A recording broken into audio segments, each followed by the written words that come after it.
ਦਰਸ਼ਕੋ break ਤੋਂ ਬਾਅਦ ਤੁਹਾਡਾ ਸਭ ਦਾ ਭਰਪੂਰ ਸਵਾਗਤ ਹੈ। ਹੁਣ ਇਸ ਵੇਲੇ ਸੈਗਮੈਂਟ ਦੇ ਵਿੱਚ ਆਪਾਂ ਗੱਲਬਾਤ ਕਰਨ ਜਾ ਰਹੇ ਹਾਂ ਕਸ਼ਮੀਰ ਮੁੱਦੇ ਤੇ 190 ਦਿਨ ਹੋ ਚੁੱਕੇ ਨੇ ਕਸ਼ਮੀਰ ਨੂੰ ਬੰਦ ਹੋਇਆ।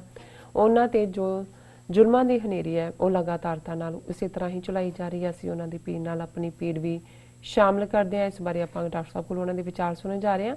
ਸੋ ਅਸੀਂ ਚਾਹਾਂਗੇ ਕਿ ਤੁਸੀਂ ਸਾਡੇ ਨਾਲ ਇਸੇ ਤਰ੍ਹਾਂ ਹੀ ਬਣੇ ਰਹਿਣਾ। ਲਿਖਣ ਲਈ ਤੁਹਾਡਾ ਸਭ ਦਾ ਬਹੁਤ ਬਹੁਤ ਸ਼ੁਕਰੀਆ ਜੀ। ਡਾਕਟਰ ਸਾਹਿਬ ਕੀ ਕਹਿਣਾ ਚਾਹੋਗੇ? देखो कश्मीर की कहानी दिन ब दिन उस तरह बद तो बदतर बिल्कुल होंदी जा रही है और भारतीय हाकमां की ब्लफ गेम पिछले 190 दिनों तो ही लगातार जारी है।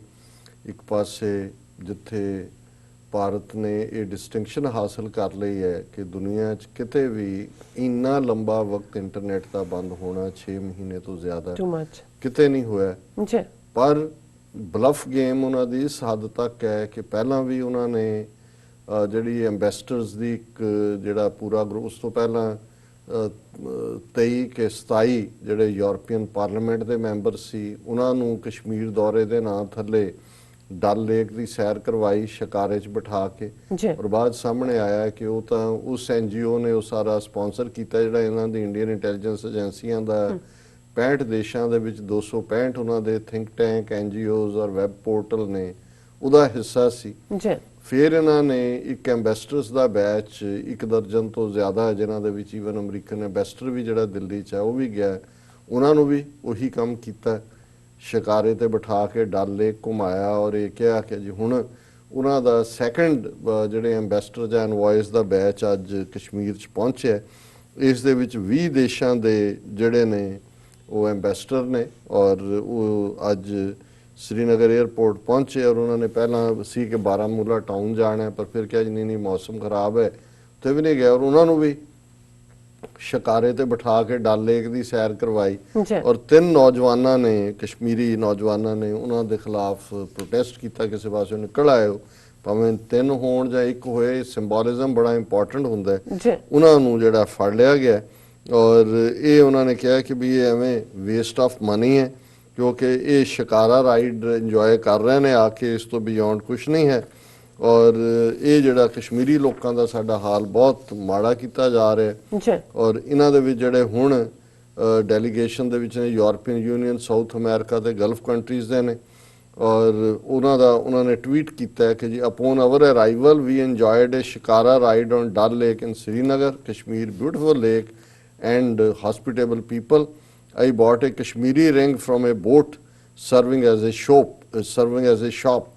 Afghanistan's envoy to India Tahir Qadri tweet. हुणे अफगानिस्तान वाला भी वो इन्हां नूं जिहड़ा कि जी मैं एक क्योंकि वो शिकारे दे नाल ही उन्हां दीयां बोट्स दे विच ही सैलिंग दा रखिया हुंदा वो तां उन्हां दे कंट्रोल च है कि जी बहुत। और इहदे च ते जिहड़ी हुणे एनवॉय दी विजिट है इहदे ते इल्तजा मुफ्ती डॉटर है जिहड़ी PDP प्रेजिडेंट महबूबा मुफ्ती दी जिन्हां दे उत्ते पब्लिक सेफ्टी एक्ट ला के अगले 2 साल लई होड़ डक्या said she hoped that the ambassadors will question the authorities about the internet ban and detention of political leaders under the Public Safety Act। उन्होंने कहा जी घट्टो घट्ट वो जिहड़ा एग्जैक्ट ट्वीट है hope you and European Union in India question government of India about internet ban since 5th August and economic losses suffered government of India muzzling local media in Kashmir, release of detainees including 3 ex-CMs slapped with the draconian Public Safety Act, troop deployment to create fear amongst people, normalcy and illusion, she tweeted। young बच्ची है मैं समझदा भी कई बारी जिन्होंने कहते हैं बैप्टिस्मा इन फायर बैप्टाइजेशन इन फायर अग च किसी का जिहड़ा वो अग्नि परीक्षा नॉट जिहड़ी ब्राह्मणा दी हुंदी है ਇਹ ਹੁੰਦਾ ਜਦੋਂ ਅਸੀਂ ਟਫ ਟੂ ਟਫ ਟਾਈਮ 'ਚ ਇੱਕ ਯੰਗ ਬੱਚੀ ਉਹਦੇ 'ਚ ਉਹ ਮਾਂ ਡੱਕੀ ਹੋਈ ਹੈ ਆਲਰੇਡੀ ਕੋਈ ਹੋਰ ਪਰ ਉਹ ਜਿੱਥੇ ਆਪਣੀ ਮਾਂ ਦੇ ਨਾਲ ਜਾਂ ਉਸ ਦੇ ਨਾਲ ਮੁਲਾਕਾਤ ਉੱਥੇ ਉਹਨੇ ਪੋਲੀਟੀਕਲੀ ਵੀ ਇਸ ਵੇਲੇ ਉੱਥੋਂ ਜੋ ਕੁਝ ਵੀ ਨਿਕਲਣਾ ਹੈ ਉਹਦਾ ਇੱਕ ਸੋਰਸ ਇਹ ਇਲਤਜ਼ਾਮ ਮੁਫਤੀ ਦੇ ਟਵੀਟ ਨੇ ਤੇ ਔਰ ਇੱਕ ਨੇ visiting envoy told the reporters that he was in Kashmir as a tourist. ਉਹਨੇ ਕਿਹਾ ਮੈਂ ਕੋਈ ਰਿਪਰੈਜ਼ੈਂਟ ਨਹੀਂ ਕਰਨ ਆਇਆ ਮੁਲਕ ਨੂੰ मैं जिहड़ा इत्थे एक टूरिस्ट के तौर पर हैं।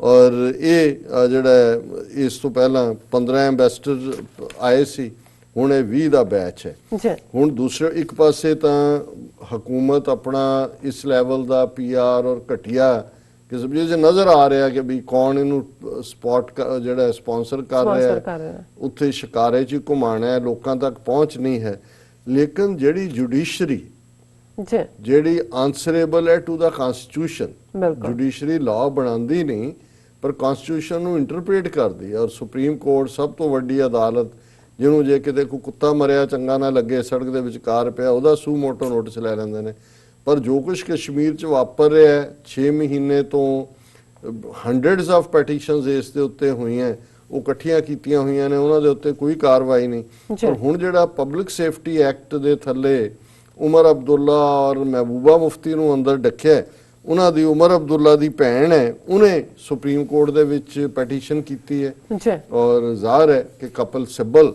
ਵਕੀਲ ਹੈ ਕਿ ਭਾਈ ਇਹ ਕੀ ਹੈ ਔਰ ਹੁਣ ਉਹਦੀ ਸੁਣਵਾਈ ਜਿਸ ਜੱਜ ਦੇ ਬੈਂਚ ਨੇ ਕਰਨੀ ਸੀ ਉਹਨਾਂ ਦਾ ਇੱਕ ਜੱਜ ਜਿਹੜਾ ਹੈ ਉਹਨੇ ਕਿਹਾ ਜੀ ਮੈਂ ਆਪਣੇ ਆਪ ਨੂੰ ਇਸ ਤੋਂ ਅੱਡ ਕਰ ਰਿਹਾ ਮੈਂ ਨਹੀਂ ਸੁਣਵਾਈ ਸੁਪਰੀਮ ਕੋਰਟ ਜੱਜ ਰੈਕਿਊਜ਼ਸ ਫਰਮ ਹੀਅਰਿੰਗ ਪਲੀ ਚੈਲੰਜਿੰਗ ਉਮਰ ਅਬਦੁੱਲਾ's detention ਕਿ ਮੈਂ ਇਸ ਤੋਂ ਆਪਣੇ ਆਪ ਨੂੰ ਪਾਸੇ ਰੱਖ ਰਹੇ ਔਰ ਇਹ ਸੁਪਰੀਮ ਕੋਰਟ ਜੱਜ justice M.M. Shantanagoudar recused himself on Wednesday from hearing the plea filed by Sara Abdullah Pilot challenging the detention of her brother and National Conference leader Amar Abdullah under Jammu Kashmir Public Safety Act. ਉਹਨੇ ਕਿਹਾ ਜੀ ਮੈਂ ਇਸ ਸੁਣਵਾਈ 'ਚ ਨਹੀਂ After Justice Shanta Godar expressed his inability in hearing the matter, the Apex Court directed its registry to obtain necessary directions from Chief Justice of India S.A. Bobde for listing the plea on February 14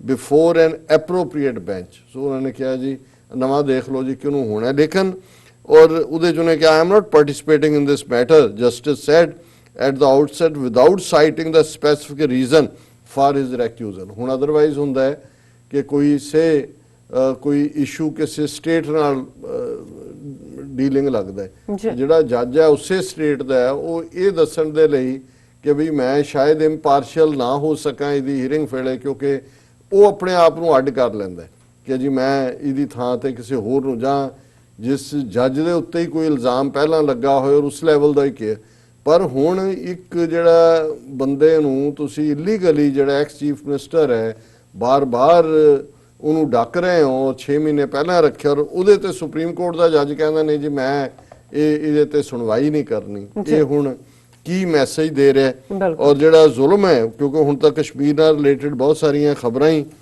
ਗਾਇਬ ਕਰ ਦਿੱਤੀਆਂ ਗਈਆਂ ਔਰ ਮੈਂ ਅੱਜ ਕੁਦਰਤੀ BBC Punjabi service ਦੇ ਉੱਤੇ ਇੱਕ ਖਬਰ ਇਹ ਦੇਖੀ ਤਾਂ ਸੀ ਕਿ ਕਿਵੇਂ ਇੱਕ ਕਸ਼ਮੀਰੀ ਨੌਜਵਾਨ ਨੂੰ ਰਾਜਸਥਾਨ ਦੇ ਵਿੱਚ ਕੁੱਟ-ਕੁੱਟ ਕੇ ਮਾਰ ਦਿੱਤਾ ਔਰ ਉਹਦੀ ਡੈੱਡ ਬਾਡੀ ਕਸ਼ਮੀਰ 'ਚ ਪਹੁੰਚੀ ਔਰ ਇਹ BBC ਪੰਜਾਬੀ ਦੀ ਰਿਪੋਰਟਿੰਗ ਹੈ ਕਸ਼ਮੀਰੀ ਨੌਜਵਾਨ ਦੀ ਜੈਪੁਰ ਵਿੱਚ ਮੌਤ ਕੀ ਕਹਿੰਦੇ ਹਨ ਪਰਿਵਾਰ ਤੇ ਪਿੰਡ ਵਾਲੇ ਔਰ ਉਹਦੇ 'ਚ ਇਹ ਕਿ ਭਾਰਤ ਸ਼ਾਸਿਤ ਕਸ਼ਮੀਰ ਦੇ ਸਰਹੱਦੀ ਜ਼ਿਲ੍ਹੇ ਕੁਪਵਾੜਾ ਦਾ ਕੁਨਨ ਪੋਸ਼ਪੋਰਾ ਪਿੰਡ ਸੜਕ ਦੇ ਦੋਵੇਂ ਪਾਸੇ ਗੁਲਾਮ ਮਹੀਉਦੀਨ ਖਾਨ ਉਰਫ ਬਾਸਤ ਦੀਆਂ ਤਸਵੀਰਾਂ ਵਾਲੇ ਬੈਨਰ ਲੱਗੇ ਹੋਏ ਹਨ ਇਹਨਾਂ ਤੇ ਲਿਖਿਆ ਹੋਇਆ ਹੈ ਸ਼ਹੀਦ ਬਾਸਤ ਚੌਂਕ ਐਤਵਾਰ ਸਵੇਰੇ ਦਰਜਨਾਂ ਲੋਕ ਕੁਨਨ ਪੋਸ਼ਪੋਰਾ ਪਿੰਡ ਵਿੱਚ ਏਜੀ ਸਾਲ ਦੇ ਗੁਲਾਮ ਮਹੀਉਦੀਨ ਖਾਨ ਦੇ ਇੱਕ ਮੰਜ਼ਲਾ ਘਰ ਵਿੱਚ ਉਸ ਦੇ ਪਰਿਵਾਰਕ ਮੈਂਬਰਾਂ ਨੂੰ ਦਿਲਾਸਾ ਦੇਣ ਪਹੁੰਚੇ ਸਨ ਰਾਜਸਥਾਨ ਵਿੱਚ ਕੁਝ ਲੜਕਿਆਂ ਨੇ ਬਾਸਤ ਦੀ ਕਥਿਤ ਤੌਰ ਤੇ ਕੁੱਟਮਾਰ ਕੀਤੀ ਇਸ ਤੋਂ ਬਾਅਦ ਮੌਤ ਹੋ ਗਈ ਦੇਖੋ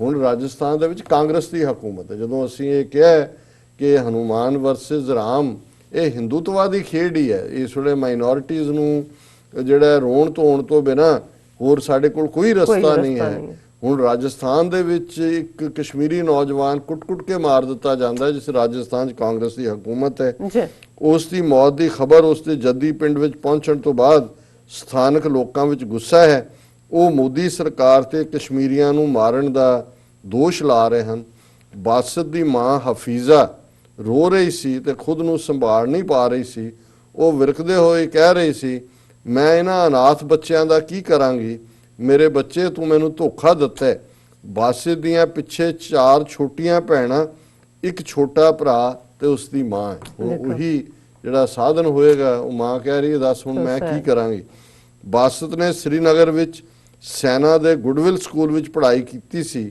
ਉਹਦਾ ਪਿੰਡ ਸ੍ਰੀਨਗਰ ਤੋਂ 107 ਕਿਲੋਮੀਟਰ ਦੂਰ ਹੈ। ਉਸ ਦੇ ਪਿਤਾ ਖੁਰਸ਼ੀਦ ਦੀ 2012 ਵਿੱਚ ਕੁਦਰਤੀ ਕਾਰਨਾਂ ਨਾਲ ਮੌਤ ਹੋ ਗਈ ਸੀ। ਉਹ ਭਾਰਤੀ ਸੈਨਾ ਦੇ JKNI ਰੈਜੀਮੈਂਟ ਵਿੱਚ ਸਨ। ਹੁਣ ਜਿਹਨੂੰ ਕੁੱਟ-ਕੁੱਟ ਕੇ ਮਾਰਿਆ ਉਹਦੇ ਪਿਓ ਨੇ ਫੌਜ ਵਿੱਚ ਸਰਵ ਕੀਤਾ ਹੋਇਆ, ਕਰ ਲੋ ਦੇਸ਼ ਭਗਤੀ। ਔਰ ਪਿੰਡ 'ਚ ਰਹਿਣ ਵਾਲੇ ਸਾਕਿਬ ਅਹਿਮਦ ਨੇ ਕਿਹਾ ਕਿ ਅਸੀਂ ਆਪਣੇ ਪਿੰਡ ਦੇ ਚੌਂਕ ਦਾ ਨਾਮ ਬਦਲ ਦਿੱਤਾ ਹੈ, ਹੁਣ ਅਸੀਂ ਇਹਨੂੰ ਬਾਸਤ ਚੌਂਕ ਕਹਿੰਦੇ ਹਾਂ। ਪਰ ਨਾਂ ਬਦਲਣ ਨਾਲ ਸਾਨੂੰ ਆਪਣੇ ਪਿੰਡ ਦੇ ਬੇਟੇ ਦੀ ਬੇਰਹਿਮੀ ਨਾਲ ਕੀਤੀ ਹੱਤਿਆ ਯਾਦ ਰਹੇਗੀ ਤੇ ਇਸ ਨਾਲ ਆਪਣੀ ਮੌਤ ਤੱਕ ਇਨਸਾਫ ਲੈਣ ਲਈ ਸੰਘਰਸ਼ ਕਰਦੇ ਰਹਿਣ ਦੀ ਪ੍ਰੇਰਨਾ ਵੀ ਮਿਲੇਗੀ। ਉਹਨਾਂ ਕਿਹਾ ਜੀ ਅਸੀਂ ਇਹ ਚੌਂਕ ਦੇਖਾਂਗੇ ਕਿ ਸਾਡੇ ਪਿੰਡ ਦਾ ਬੱਚਾ ਕਿਵੇਂ ਜਿਹੜਾ ਬੇਰਹਿਮੀ ਦੇ ਨਾਲ ਮਾਰਿਆ ਔਰ ਅਸੀਂ ਇਨਸਾਫ ਲੈਣੇ। ਅੱਖਾਂ ਵਿੱਚ ਹੰਝੂ ਲਿਆਂਦਿਆਂ ਬਾਸਤ ਦੀ ਮਾਂ ਕਹਿੰਦੀ ਹੈ, ਮੈਂ ਆਪਣੇ ਬੇਟੇ ਦਾ ਇੰਤਜ਼ਾਰ ਕਰ ਰਹੀ ਸੀ, ਨਾ ਕਿ ਉਸ ਦੀ ਲਾਸ਼ ਦਾ। ਮੈਂ ਤਾਂ ਉਡੀਕ ਰਹੀ ਸੀ ਕਿ ਭਾਈ ਮੇਰੇ ਬੇਟੇ ਨੇ, ਮੈਨੂੰ ਉਮੀਦ ਨਹੀਂ ਸੀ ਕਿ ਮੇਰੇ ਬੇਟੇ ਦੀ ਲਾਸ਼ ਆਏਗੀ। ਜਦੋਂ ਬਾਸਤ ਘਰੋਂ ਗਿਆ ਸੀ ਉਸਨੇ ਕਿਹਾ ਸੀ ਜਲਦੀ ਵਾਪਸ ਆਵਾਂਗਾ, ਪਰ ਹੁਣ ਮੈਨੂੰ ਆਪਣੀਆਂ ਅੱਖਾਂ 'ਚ ਯਕੀਨ ਨਹੀਂ ਹੋ ਰਿਹਾ। ਉਹ 3 ਮਹੀਨੇ ਪਹਿਲਾਂ ਘਰੋਂ ਗਿਆ ਸੀ। ਮੈਨੂੰ ਇਨਸਾਫ ਚਾਹੀਦਾ ਹੈ, ਮੇਰੇ ਬੇਟੇ ਦੇ ਕਾਤਲ ਮੈਨੂੰ ਸੌਂਪੇ ਜਾਣ। ਔਰ ਫਿਰ ਉਹਨਾਂ ਦੇ ਚਚੇਰੇ ਭਰਾ ਨੇ, ਉਹ ਵੀ ਉਹਨਾਂ ਨਾਲ ਕੰਮ ਕਰਦੇ ਸੀ, ਉਹਨਾਂ ਨੇ ਕਿਹਾ ਕਿ ਮੈਂ ਉਸ ਵੇਲੇ ਸੀ ਉੱਥੇ ਜਦੋਂ ਬਾਸਤ ਨੂੰ ਕੁੱਟ-ਕੁੱਟ ਮਾਰ ਦਿੱਤਾ ਗਿਆ। ਉਹਨਾਂ ਕਿਹਾ ਘਟਨਾ ਤੋਂ 1.5 ਘੰਟਾ ਪਹਿਲਾਂ ਬਾਸਤ ਖਾਨ ਨੇ ਮੈਨੂੰ ਕਾਲ ਕਰਕੇ ਕਿਹਾ ਮੇਰਾ ਫੋਨ ਚਾਰਜ ਕਰਨ ਲਈ ਲਾ ਦਿਓ ਤਾਂ ਕਿ ਮੈਂ ਚੈਟ ਕਰ ਸਕਾਂ। ਪਰ ਕੁਝ ਦੇਰ ਬਾਅਦ ਉਹ ਘਰ ਆਇਆ, ਉਸਨੇ ਆਪਣਾ ਸਿਰ ਦੋਵੇਂ ਹੱਥਾਂ ਨਾਲ ਫੜਿਆ ਹੋਇਆ ਸੀ। ਔਰ ਉਹਨਾਂ ਨੇ ਹੈਡਲਾਈਨ ਹੈ, ਬਾਸਤ ਦੀ ਮੌਤ ਕਸ਼ਮੀਰੀਆਂ ਨਾਲ ਨਫ਼ਰਤ ਦਾ ਨਤੀਜਾ। ਡਾਰ ਦੱਸਦੇ ਹਨ, ਸਾਨੂੰ ਨਹੀਂ ਪਤਾ ਸੀ ਕਿ ਉਸ ਨੂੰ ਕੀ ਹੋਇਆ। ਉਸਨੇ ਦੱਸਿਆ ਕਿ ਉਹਨੂੰ ਸਿਰ ਦਰਦ ਹੋ ਰਿਹਾ ਸੀ, ਉਸਨੂੰ ਦਵਾਈ ਦਿੱਤੀ। ਸਾਡਾ ਇੱਕ ਹੋਰ ਦੋਸਤ ਤਾਹਿਰ ਉਸ ਦੇ ਪਿੱਛੇ ਆ ਗਿਆ। ਉਸ ਨੂੰ ਮੈਂ ਪੁੱਛਿਆ ਕਿ ਕੀ ਹੋਇਆ। ਤਾਹਿਰ ਅੰਦਰ ਆਇਆ ਤਾਂ ਬੋਲਿਆ ਕਿ ਖਾਨ ਨੂੰ ਡਾਕਟਰ ਕੋਲ ਲੈ ਚਲੀਏ, ਕਿਉਂਕਿ ਉਸ ਦੀਆਂ ਅੱਖਾਂ ਬੜੀਆਂ ਸੁੱਜੀਆਂ ਹੋਈਆਂ ਸੀ, ਉਹਨੂੰ ਉਲਟੀਆਂ ਆਉਣ ਲੱਗੀਆਂ। ਔਰ ਅਸੀਂ ਕੈਬ ਬੁੱਕ ਕੀਤੀ, ਹਸਪਤਾਲ ਲੈ ਗਏ। ਔਰ ਜਦੋਂ ਅਸੀਂ ਉੱਥੇ ਲੈ ਗਏ ਤਾਂ ਡਾਕਟਰਾਂ ਨੂੰ ਸਮਝ ਨਹੀਂ ਆਇਆ ਕਿ ਉਸ ਨੂੰ ਹੋਇਆ ਕੀ ਹੈ।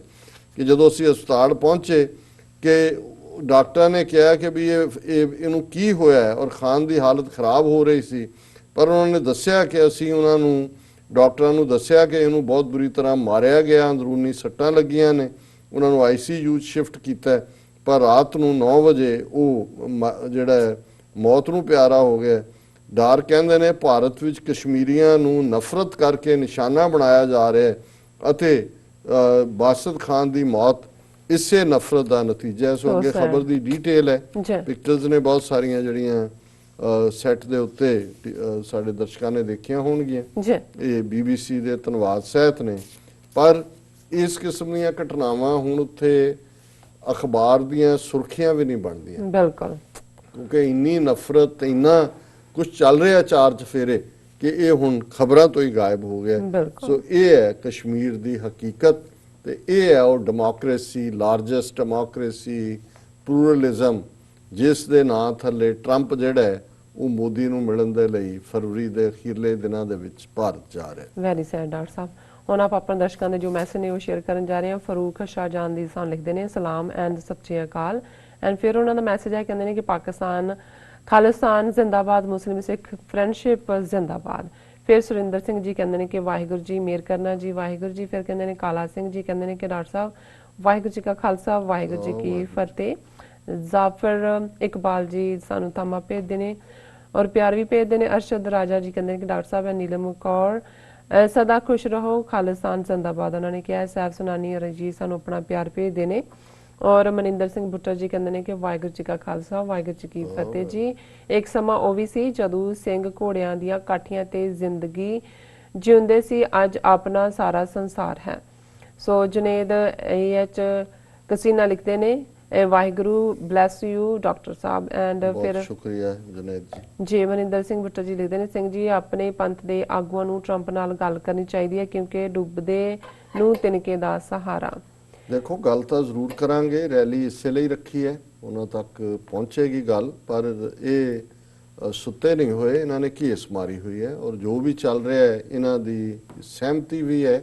ਔਰ ਇਹ ਜਿਹੜੇ ਨੇ ਉਸ ਦਾ ਵਿਰੋਧ ਨਹੀਂ ਕਰਨਗੇ, ਕਿਉਂਕਿ ਇਹਨਾਂ ਦੀ ਮਰਜ਼ੀ ਮੁਤਾਬਕ ਹੀ ਇਹ ਸਭ ਹੋ ਰਿਹਾ। ਜੀ ਸ਼ਾਨੀ ਭਾਈ ਲਿਖਦੇ ਨੇ very nice and Zafar Iqbal ਹਾਈ ਲਿਖਦੇ ਨੇ ਐਂਡ ਅਲੀ ਦਾ ਮਲੰਗਾ ਜੀ ਕਹਿੰਦੇ ਨੇ ਡਾਕਟਰ ਸਾਹਿਬ how do you see Trump's upcoming visit to Hindustan. ਮੇਰਾ ਖਿਆਲ ਹੈ ਮਲੰਗ ਸਾਹਿਬ ਤੁਸੀਂ ਲੇਟ ਆਏ ਹਾਂਜੀ, ਹੋ, segment। ਪਹਿਲਾ ਸੈਗਮੈਂਟ ਤੁਸੀਂ ਨਹੀਂ ਦੇਖਿਆ। ਨਹੀਂ ਜਦੋਂ ਇਹ ਦੇਖਿਆ। ਅਪਲੋਡ ਹੋ ਜਾਏਗਾ ਪ੍ਰੋਗਰਾਮ ਦੇ ਐਂਡ ਤੇ ਫਿਰ ਜ਼ਰੂਰ ਦੇਖਣਾ। ਜੀ ਅੱਜ ਸਾਡਾ ਓਪਨਿੰਗ ਟੌਪਿਕ ਹੀ ਇਹ ਸੀ। ਜੀ ਹਰਜਸ਼ਨ ਸਿੰਘ ਬੰਸਾਰੋ ਲਿਖਦੇ ਨੇ 2020 ਜ਼ਿੰਦਾਬਾਦ ਔਰ ਉਹਨਾਂ ਨੇ ਖਾਲਸਾ ਜ਼ਿੰਦਾਬਾਦ ਕਿਹਾ। ਖਾਨ ਬਾਬਾ ਜੀ ਕਹਿੰਦੇ ਨੇ ਕਿ ਡਾਕਟਰ ਸਾਹਿਬ ਹਰ ਰੋਜ਼ ਤੁਹਾਡੇ ਤਜ਼ੀਏ ਦਾ ਇੰਤਜ਼ਾਰ ਰਹਿੰਦਾ ਇਨਸ਼ਾਅੱਲਾ।